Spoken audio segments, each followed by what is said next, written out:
Hello बच्चों, क्या हाल चाल? सब ठीक ठाक? तो आज आपका मैं स्वागत करता हूं एक्सपीरियंस इंस्टीट्यूट के इस ऑफिशियल चैनल पे। और आज मैं आपको पढ़ाने वाला हूं डिप्रेशन। डिप्रेशन। आज हम कोई अकाउंट का टॉपिक नहीं पढ़ेंगे, मतलब नहीं, ऐसा कुछ नहीं है। अकाउंट में एक टॉपिक है जिसे डिप्रेशन माना जाता है, जिसे हम कहते हैं डेप्रिसिएशन। स्पेलिंग भी आपको सेम ही लग रही होगी, बस थोड़ा सा चेंज है, ठीक है। और ये डिप्रेशन आपका 11th में दूर नहीं होने वाला, लेकिन मैं आपको ये डिप्रेशन दूर करके दूंगा डेप्रिसिएशन का, ठीक है। तो चलिए शुरू करते हैं और समझते हैं डेप्रिसिएशन को। तो डेप्रिसिएशन क्या है, पहले हमें ये समझना पड़ेगा। तो डेप्रिसिएशन है fall in the value of fix assets. क्या है? Fall in the value of fix assets. Fall in the value of fix assets. अच्छा, fall in the value of fix assets है। और आपको फिक्स असेट आई थिंक पता होगा। अच्छा, ये फॉल जो होता है, फॉल मतलब वैल्यू गिर जाना। किसकी वैल्यू गिर जाना? असेट्स की। अच्छा, ये वैल्यू क्यों गिर रही है? आपने सोचा कि असेट्स की वैल्यू क्यों कम हो रही है?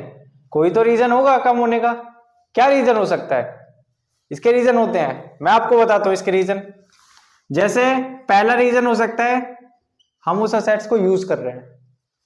यूज कर रहे हैं, हाँ यूज कर रहे हैं, मतलब जैसे वियर एंड टीयर भी बोलते हैं, जिससे हम बोलते हैं वियर एंड टीयर, कि आप उस एसेट्स को यूज कर रहे हैं तो उसकी वैल्यू क्या सेम रहेगी? आपने किसी ने 6 महीने, जैसे मैं आपको एक एग्जांपल देता हूं, आपने अपना फोन खरीदा होगा, किसी ने 6 महीने पहले खरीदा होगा, किसी ने 1 साल पहले, किसी ने 2 साल पहले खरीदा होगा ना। अब आप करंट की वैल्यू बताओ, करंट में आपने जब जितने का खरीदा था, क्या वो इतने का बिक जाएगा क्या? आप ये मुझे आंसर दीजिए, क्या बिक जाएगा क्या वो उतने का? नहीं बिकेगा ना। क्यों नहीं बिकेगा? क्योंकि आपने उसको यूज करा है, और यूज की वजह से क्या हुआ है? उसकी वैल्यू कम हो गई है, ठीक है। तो आपको पता चल गया होगा यूज की वजह से क्या होती है, फिक्स असेट्स की वैल्यू कम हो जाती है, ठीक है। चलिए, हमारा दूसरा एक रीजन है बहुत ही महत्वपूर्ण, ऑब्सोलेंस। ये तो वर्ड हमने कभी सुना ही नहीं है, ऑब्सोलेंस। ये क्या होता है? ऑब्सोलेंस का मतलब वो चीज चलन से ही बाहर हो गई। चलन से बाहर हो गई मतलब अब उसको लोग यूज ही नहीं करते, इस्तेमाल ही नहीं करते, यूजफुल ही नहीं रही अब वो। जैसे आपके किसी के घर में रेडियो है? वो है किसी के घर में? आई थिंक नहीं होगा। क्यों? आप वो रेडियो क्या आप यूज नहीं करते? क्यों यूज नहीं करते? क्योंकि वो चलन से बाहर हो गया। अब उसकी वैल्यू क्या हो गई होगी? जिसके पास रेडियो होगा उसके लिए उसकी वैल्यू क्या हो गई होगी? बिल्कुल खत्म। तो वैल्यू कम हुई ना असेट्स की, fall in the value of assets हुआ ना। जैसे जैसे आपके किसी के घर में ब्लैक एंड व्हाइट टीवी है क्या? या टेलीविजन हो, वो बड़ा सा टेलीविजन जो बहुत भारी सा होता है, वो है कि किसी के घर में? नहीं होगा ना। और अगर किसी के घर में है तो उसकी वैल्यू कैसी होगी? बहुत कम हो चुकी होगी। तो असेट्स की वैल्यू क्या होगी? फॉल हुई है ना। किसकी वजह से? वो चलन से बाहर हो गई, जिसको कहते हैं ऑब्सोलेंस, ठीक है।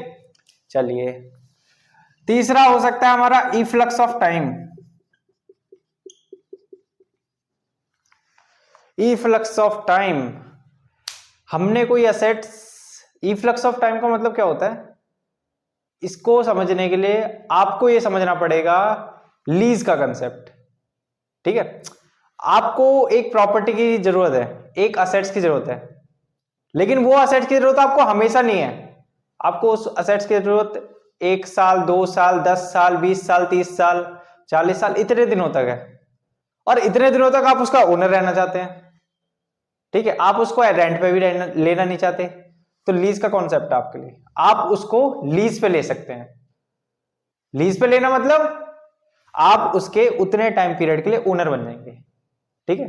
जितने टाइम पीरियड के लिए आप उसको यूज करना चाहते हैं, उतने टाइम पीरियड के लिए आप उसके लिए ओनर बन जाएंगे, ठीक है। तो आपने एक असेट्स ली 10 साल के लिए, अब 10 साल असेट्स के खत्म हो गए, तो उसकी वैल्यू क्या हो जाएगी? आपके लिए असेट्स की वैल्यू क्या हो जाएगी? खत्म, जीरो। तो वो डेप्रिसिएशन हुआ नहीं हुआ? हुआ ना, ठीक है।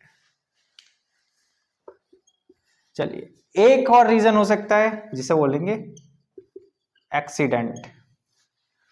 एक्सीडेंट मतलब असेट्स आराम से फैक्ट्री में रखी हुई थी, फैक्ट्री गिर गई, असेट्स क्या खत्म, वैल्यू खत्म, तो डेप्रिसिएशन। चलिए असेट्स हमारी, असेट्स में आग लग गई, आग लगी, असेट्स राख बन गई, राख बन गई मतलब वैल्यू खत्म, ठीक है। बाढ़ आ गई, मशीन बह गई, असेट्स बह गई, तो क्या होगा, वैल्यू खत्म, ठीक है। तो ये हमारे मेन क्या है, 4 रीजन है। काय के रीजन है ये, डेप्रिसिएशन के, फॉल इन द वैल्यू के, ठीक है। जो ये डेप्रिसिएशन होता है, जो fall in the value of assets होता है, वो किसकी वजह से होता है, वो एक मेन 4 रीजन है, ठीक है। आई थिंक आपको ये समझ में आ गया होगा। अब मैं आपको और नई चीजें बताता हूं। जैसे हम जो ये डेप्रिसिएशन कैलकुलेट करते हैं, अब बिजनेस में जनरली क्या है, डेप्रिसिएशन को कैलकुलेट करा जाता है कि आपकी जो वैल्यू कम हुई है असेट्स की, कितनी कम हुई है, 10,000 रुपए, 20,000 रुपए, 30,000 रुपए, 5,000 रुपए, कितनी कम हुई निकाली जाती है। अब निकाली क्यों जाती है वैल्यू, आपको क्या जरूरत है वैल्यू निकालने की, आपको डेप्रिसिएशन की वैल्यू निकालने की क्या जरूरत है, ठीक है। हम तो यूज करें, कहीं ना आदमी खराब हो गई नहीं ले लेंगे, क्या टेंशन है, ठीक है। लेकिन बिजनेस को सारी चीजों के बारे में सोचना पड़ता है। क्यों सोचना पड़ता है, एसेट्स से आप असेट्स बताओ, बिजनेस में कोई मशीनरी क्या 10,000 की आ जाती है, या 20,000 की, या 5,000 की, नहीं ना। कितने की आती होगी, 10 लाख, 20 लाख, 30 लाख, 1 करोड़, इतनी ज्यादा अमाउंट की आती है। तो इतने सारे पैसे बिजनेस लाएगा कहां से, लाने के लिए उसको रिसोर्सेज भी तो चाहिए। अगर बिजनेस के पास उतना प्रॉफिट ना हुआ तो बिजनेस उस असेट्स को दोबारा कैसे एक्वायर कर पाएगा, कैसे दोबारा खरीद पाएगा, और अगर वो खरीद नहीं पाएगा तो प्रोडक्शन कैसे कर पाएगा, तो प्रोडक्शन रुक नहीं जाएगा ऐसे, हमारा बिजनेस बंद नहीं हो जाएगा ऐसे। तो इसलिए हम क्या करते हैं, एक पैसा बचा के रख लेते हैं फ्यूचर के लिए, फ्यूचर में जाके खरीद लेंगे उस पैसे की, फ्यूचर में क्या कर लेंगे, उसको यूटिलाइज करके क्या नई एसेट्स खरीद लेंगे, ठीक है। तो इसलिए हम डेप्रिसिएशन कैलकुलेट करते हैं, ठीक है। और डेप्रिसिएशन कैलकुलेट करने के हमें 11th क्लास में मेथड दे रखे हैं, 2 मेथड दे रखे हैं आपको, ठीक है। और एक फॉर्मूला है जिससे आप डेप्रिसिएशन कैलकुलेट कर सकते हैं, और वो जो फॉर्मूला है वो है annual depreciation is equal to original value of the assets of fixed assets minus scrap value. इस स्क्रैप वैल्यू को हम रेसिडुअल वैल्यू भी कहते हैं, रेसिडुअल वैल्यू, ठीक है, अपॉन में यूजफुल लाइफ।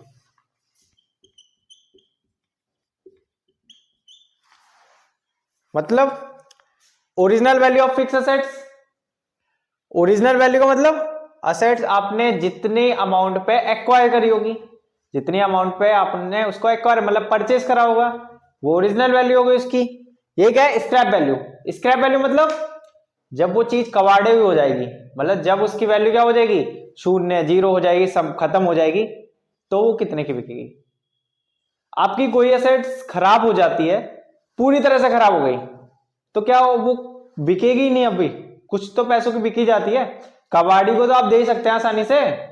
आपकी कोई एसेट्स खराब हो गई तो उसमें लोहा होता है, बहुत सारे मटेरियल होते हैं जो आप आसानी से बिक सकते हैं, और उससे आसानी से आपको 1,000-1,500 रुपए तो मिल ही जाएंगे, तो वो होती है स्क्रैप वैल्यू। मतलब आपकी जब वो मशीन की वैल्यू 0 हो जाएगी और वो कबाड़ा हो जाएगी, तब देख के आप उसको कितना पैसा अर्न कर लेंगे, कमा लेंगे, स्क्रैप वैल्यू है वो, ठीक है।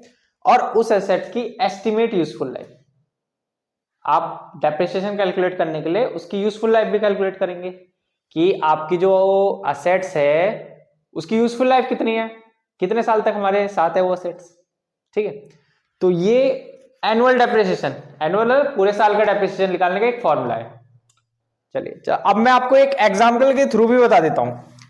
जैसे मान लेते हैं मशीनरी है, परचेस करी हमने 1 लाख रुपए की, ठीक है। उसकी स्क्रैप वैल्यू है जो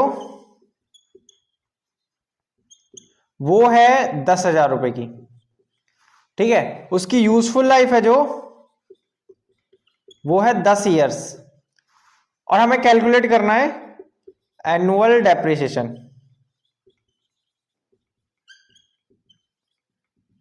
ठीक है, अब ये फॉर्मूला हम अप्लाई कर देते हैं और निकालते हैं एनुअल डेप्रिसिएशन।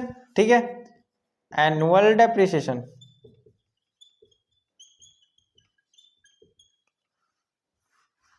ओरिजिनल वैल्यू कितनी है, हमने 1 लाख की खरीदी थी, 1 लाख ओरिजिनल वैल्यू।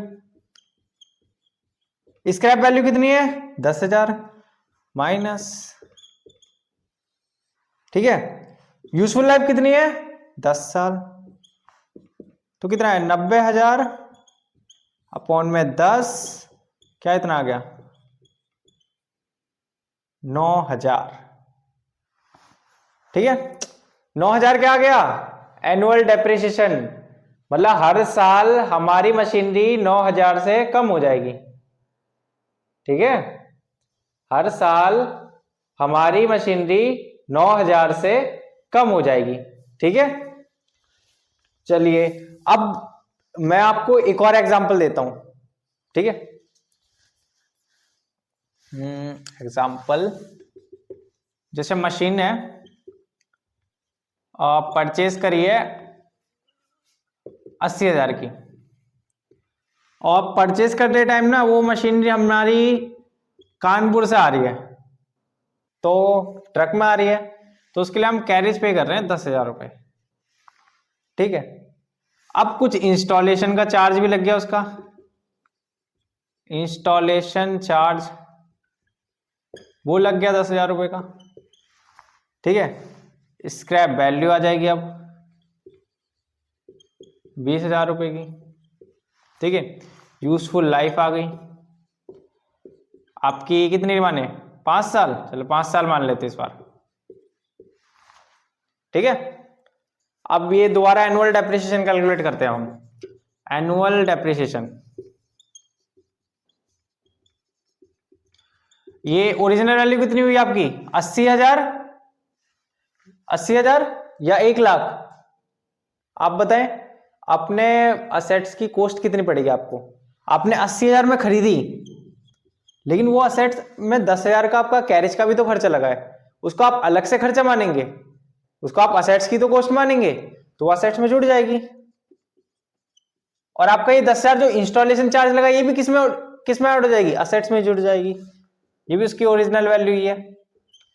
ठीक है, स्क्रैप वैल्यू आपकी कितनी है 20,000 माइनस कर देते हैं चलो,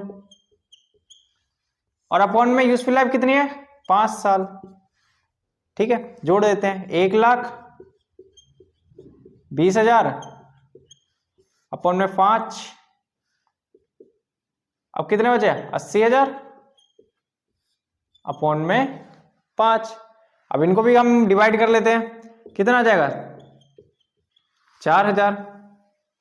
ठीक है, तो 4,000 एनुअल डेप्रिसिएशन आ गया, हर साल का 4,000 डेप्रिसिएशन। ठीक है, तो आपको मेरे इन एग्जांपल की वजह से डेप्रिसिएशन कैसे कैलकुलेट करना है और डेप्रिसिएशन होता क्या है समझ में आ गया होगा। ठीक है, और अगर आपको कोई डाउट हो इन चीजों में तो आप मेरे से कमेंट बॉक्स में पूछ सकते हैं, आप फ्री हैं, फ्री है वो, आप पूछ सकते हैं आसानी से। और आपको आपके ये चैप्टर है, चैप्टर की प्रैक्टिकल प्रॉब्लम जो फर्स्ट है आप खुद से सॉल्व करना। ठीक है, मैं आपको सजेस्ट करता हूं खुद से सॉल्व करना, और क्वेश्चन मैं आपको उससे रिलेटेड और इससे रिलेटेड और कंसेप्ट नेक्स्ट वीडियो में बताऊंगा, तो जुड़े रहना मेरे साथ। ठीक है, तब तक के लिए टाटा बाय बाय।